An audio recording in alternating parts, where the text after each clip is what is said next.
नमस्कार, आपका स्वागत है ASTV 24 न्यूज नेटवर्क में। हम लाते हैं तेज, सटीक और निष्पक्ष समाचार हिंदी, इंग्लिश और बंगाली भाषा में। देश से लेकर दुनिया तक की हर बड़ी खबर अब इंडोफ्लेक्स व अन्य प्लेटफॉर्म पर लाइव।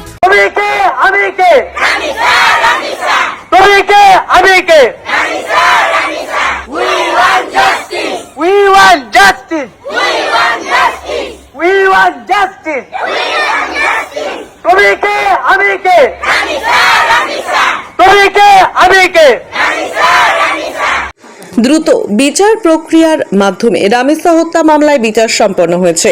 আদালত দুই দোষী সাব্যস্ত অভিযুক্তকে মৃত্যুদণ্ডের সাজা দিয়েছে।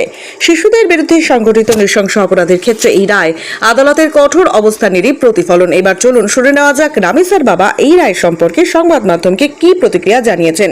পাশাপাশি এলাকার প্রতিবেশী ও স্থানীয় বাসিন্দাদের কাছ থেকেও জানবো এই রায় নিয়ে তাদের মতামত ও অনুভূতি।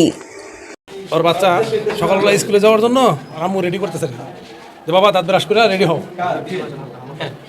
তো এই মুহূর্তে ওর বড় বোন আছে না, ওর বড় বোন আমার গেট খুলে চাচির বাসায় গেছে। চাচির বাসায় গেছে পরে তো পিছে পিছে যে আবার আসছে 2 মিনিট পরে যে ও আসছে দরজা খুললা ওর মা খেয়াল করে আমার তো কাজকর্ম করতেছে। তো এই মতো অবস্থায় ওর মা আবার ডাক করতেছে স্কুলে যাও ব্রাশ করবে না, কোনো শব্দ পাইতেছে না। শব্দ না পাওয়ার পরে ওর মা বাইরে হয়েছে। বাইরে দেখে যে বাচ্চার একটা স্যান্ডেল আছে, আরেকটা স্যান্ডেল নাই। কিন্তু এই মেয়ে খুব সচেতন মেয়ে, খুব ভালো মেয়ে, বুদ্ধিমান মেয়ে ছিল। ও গেলে কোথাও গেলে 2টা স্যান্ডেল পরে যেত। একটা স্যান্ডেল থেকে ওর মার মনে সন্দেহ যাচ্ছে যে একটা স্যান্ডেল কিনতে গেল আরেকটা স্যান্ডেল থাকে। এই ওর মা ছুটাছুটি শুরু করে দিচ্ছে এই তালা ওই তালায় তালায় তালায়। লাস্টে আইসা গিয়ে যে এখানে দেয় দরজা বন্ধ।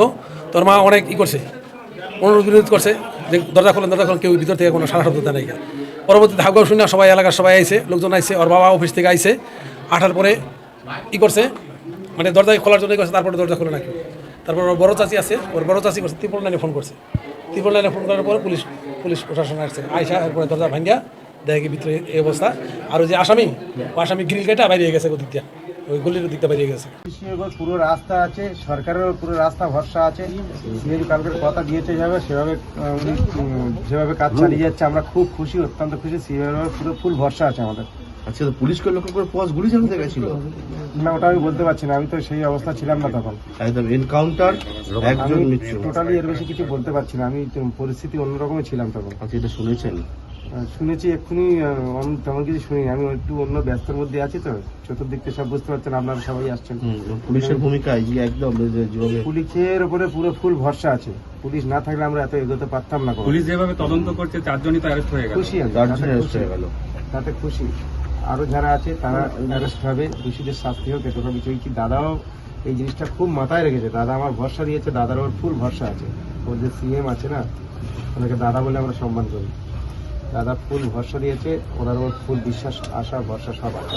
বাকি 3 জনের আমি কঠোরভাবে সাজা চলছি। দাদা বলে তুমি শুধু আমার কাজ দেখে নাও। আর সত্যি দাদার উপর আমাদের ভরসা আছে। খুশি আপনারা? আপনি খুব খুশি। For more updates, continue watching ASTV 24.